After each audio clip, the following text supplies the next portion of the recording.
Thank you. Thanks for all your presentations. And I just want to come to Mr. Mulrennan first. You just said there that your industry is seriously challenged.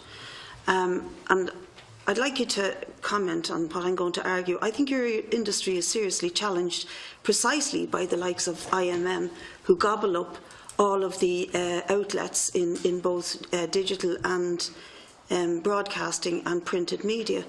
And of course you're going to be seriously challenged by a big giant of this nature.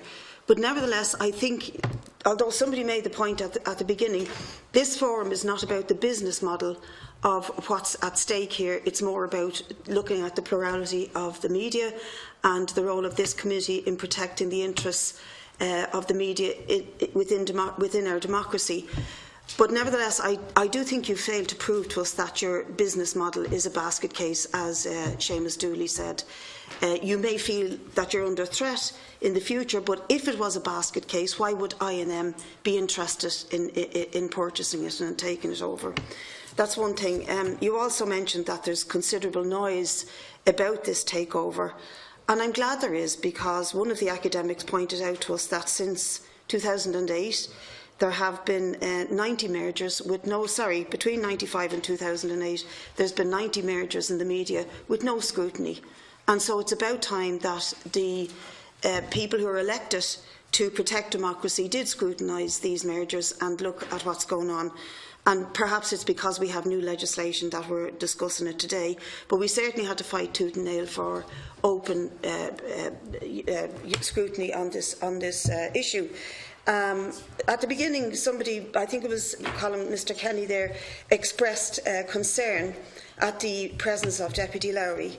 And believe me, I'm also very concerned of that. I do think there's a conflict of interest, and in private session we had quite a debate and an argument about whether he should be asked to absent himself from this process. Nevertheless, with respect, I don't think that's an order that we rehash that debate in public. Yeah, we had this conversation, and we have received legal advice. I'm just agreeing with him. Yeah, I'm just agreeing with the point he made. Yeah, Deputy Lowry has every right to be here as every other member here, and that was we have discussed that. And I'd rather if you could just deal with our issue. I'm sure you would, Chairman. I'm just agreeing with him, and I'd rather I say my opinion and then go and ask him the question. My question to Mr. Kenny is, did at any point during your own career were you conflicted by the ownership of the media outlet that you worked for in terms of stuff that you wanted to write or say or edit? And if you don't want to answer that, that's fine, but was there any challenge to you in your career by the ownership of the Sunday Independent or anybody within that group? Because I do think the plurality of the media is everything that we should be looking at here today. And in some cases there's so many fingers and so many pies that there is bound to be a conflict of interest.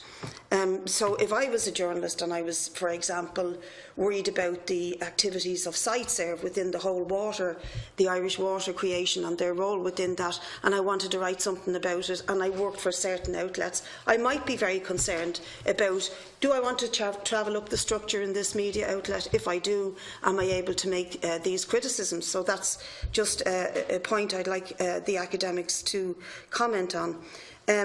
On the real substantive issue, I think it is that Irish news and media are being seen as the saviour of the Anglo group, or the Celtic group, sorry.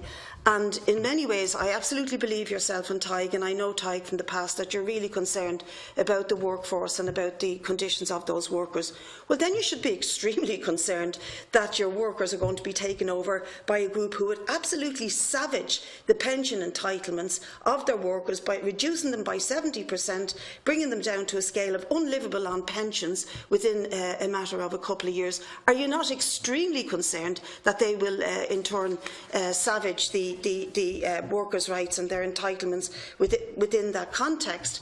And if you think that local media is threatened by the proliferation of advertising moving into digital and social media, how then do you think that the Irish news and media will guarantee it long-term survival? Because it seems to me that the move by Irish news and media to take over your group is to allow it to start returning dividends to some of its owners, some of the richest people on the planet.